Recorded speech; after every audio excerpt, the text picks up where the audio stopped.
I find the body to be incredibly humbling. Incredibly humbling. What's happening is happening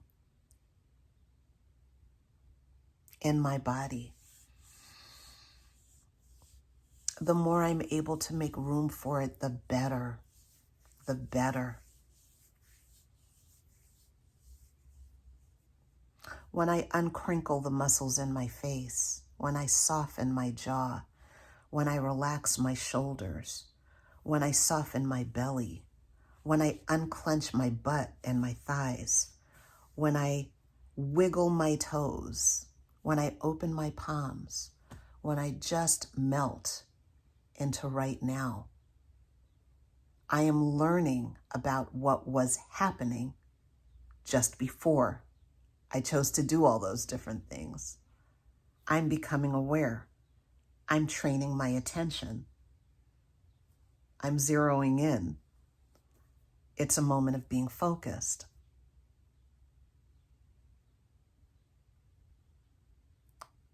And I experience, as a result of that, becoming more present. When I'm able to become present, when I get better and better and better and better at focusing and noticing and being with, I start to have different kinds of thoughts and different kinds of experiences. And I reinterpret what's happening around me in really interesting ways. Sometimes I realize I don't even know what I'm looking at. I don't even know what I'm looking at. And there's strangely some poetry and freedom in that.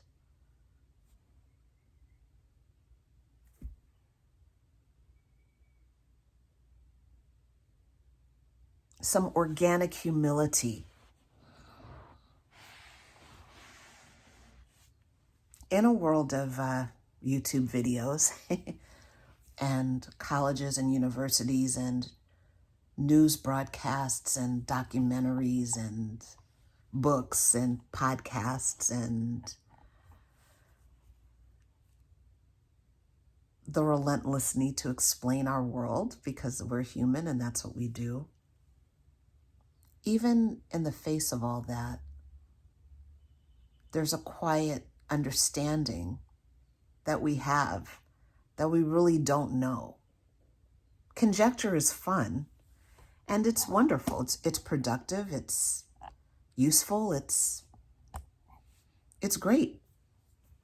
I like being in a world where we're always moving forward and progressing, or forward is, I don't even know what that word means anymore, but we're always doing whatever it is humans do, what we normally would call evolving. I love it. I love it. And I have to admit that sometimes I don't even know what I'm looking at. I think that comes from a daily embodiment practice, a kind of unavoidable humility. Like, I've been watching this thing take place for 30 years or 50 years or 10 years or 3 months, and I'm just realizing, oh, I thought I was looking at X, but some other things are happening there too. Here's an example of that. I used to watch Iyanla Vanzant Fix My Life.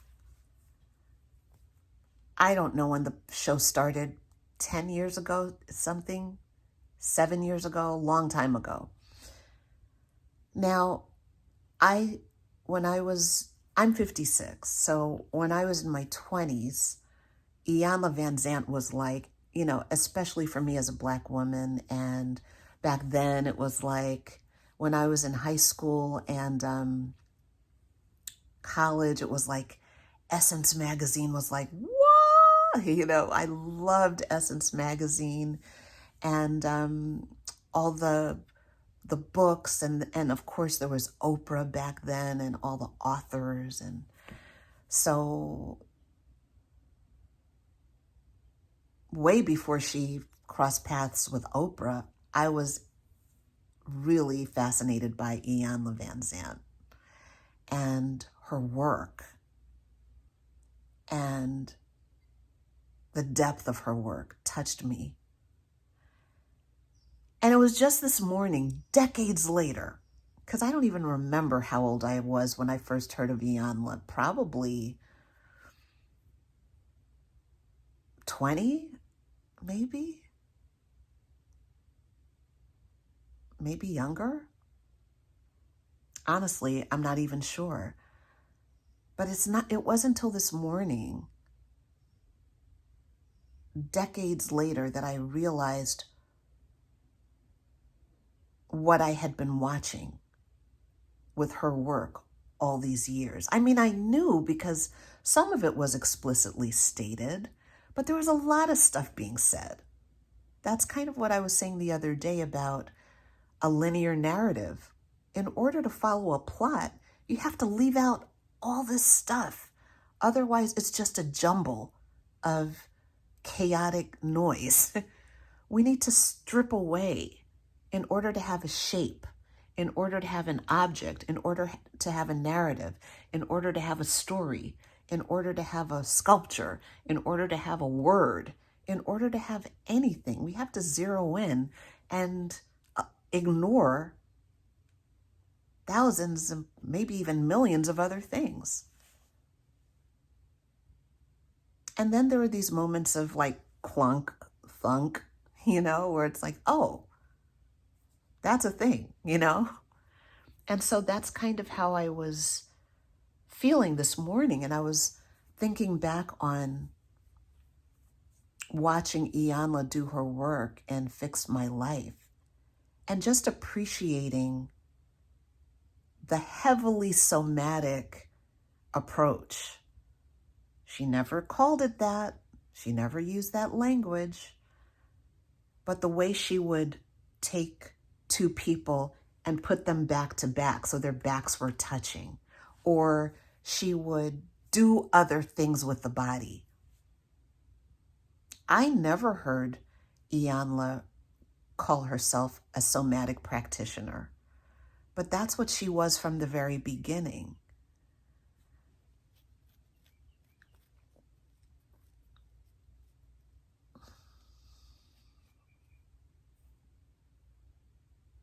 Interesting. I remember when she was on Oprah when I was a young person. It was right in the beginning when she first started going on Oprah. And she said there was someone in the audience had whatever, how Oprah used to be. I don't know how old you are, whoever's watching this. But back in the day, in the 80s, Oprah used to have a talk show. And then there was a point where she was like focusing on the spirit and personal development, but she called it the spirit. And then she had all these personal development types of people coming on. And she had a bunch of different people, Gary Zukov, etc. And Iyanla was on there.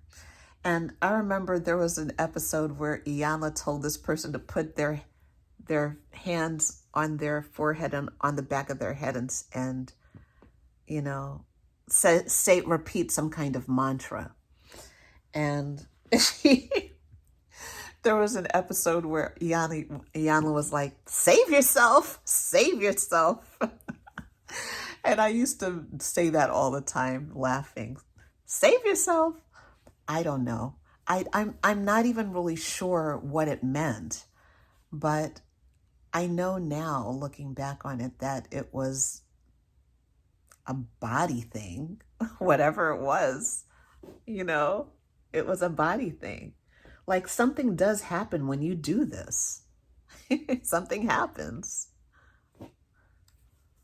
When you sit next to another person, Even when you are virtually with another person, something happens. We crossed a threshold in the last 5 or 6 years where conversations about the nervous system have become normalized. We can thank the internet for that. We can thank YouTube for that. We can thank Instagram and social media for that. Social media has its ugliness, and it's also democratized conversations that were once much more rarefied and exclusive. So we can thank modernity for that. And there's still a lot that we don't know. So I am just acknowledging the organic humility in all of this inquiry. I am looking at things and I don't even know what I'm looking at. So thank you for being with me again. And wherever you are in your own journey, wherever you are in your own process,